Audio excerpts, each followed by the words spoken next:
জায়গায় দুর্নীতি হচ্ছে। রাজ্যের সরকার যদি চাইতো যে দুর্নীতি না হোক, এ পশ্চিমবঙ্গে দুর্নীতি হতো না।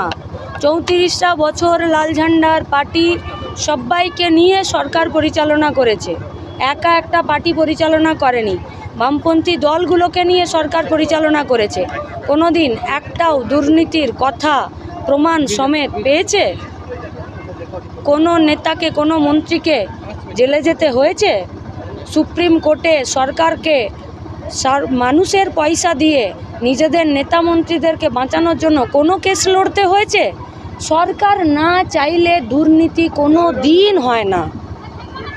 সরকার যখন সেন্ট্রালাইজডভাবে দুর্নীতি চায় এবং দুর্নীতি থেকে পয়সা খেতে চায়, তখন দুর্নীতি এরকম শাখা প্রশাখা বিস্তার করে একদম পঞ্চায়েতের অফিস অবধি চলে আসে। দোকান ছিল, আর এখন 22,000 মদের দোকান দুটো সেম হয়ে গেল। বামফ্রন্টের সময়ে স্কুল এখান থেকে গ্রাফ ওখানে গেল, আর আজকে স্কুলগুলোকে বন্ধ করে আর 22,000 মদের দোকান বেনামে অনামে খুলে দিল, সেটা এক হয়ে গেল। মদ থেকে, আবগারি থেকে রেভিনিউ আসে না, আসতো না। ভারতবর্ষের বাইরে পশ্চিমবঙ্গের আশেপাশে আবগারি থেকে পয়সা আসে না। আর এখানকার বিধায়কের নামে বেনামে কি আছে না আছে খোঁজ তল্লাশি আপনারা করুন, কিন্তু তার বইয়ের জাল সার্টিফিকেটটা সেইটা ধোয়া তুলসী পাতা হয়ে গেল।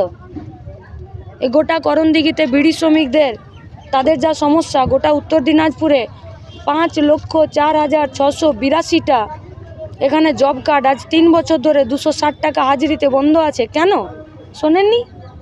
তো বিজেপির লোকরা তো বলছে, কেন্দ্রের সরকার বলছে, আমরা বলছি দুর্নীতি করেছে, আর আমরা বলছি পঞ্চায়েতের অফিসে গেলেই তো পাওয়া যায় যে মাস্টার রোলে তারা কাজ দিয়েছে কিন্তু পয়সা দেয়নি। যার জব কার্ড সে কাজ পায়নি, যার জব কার্ড নেই তার অ্যাকাউন্টে টাকা ঢুকেছে। এগুলো একটাও কি মিথ্যে? আপনারা একটাও যদি অস্বীকার করতে পারেন প্রমাণ সমেত আপনারা আমাদেরকে বলুন। 26-এর নির্বাচনে আপনাদের স্লোগান কি? 26-এর নির্বাচনের স্লোগান বাংলাকে বাঁচাতে হবে।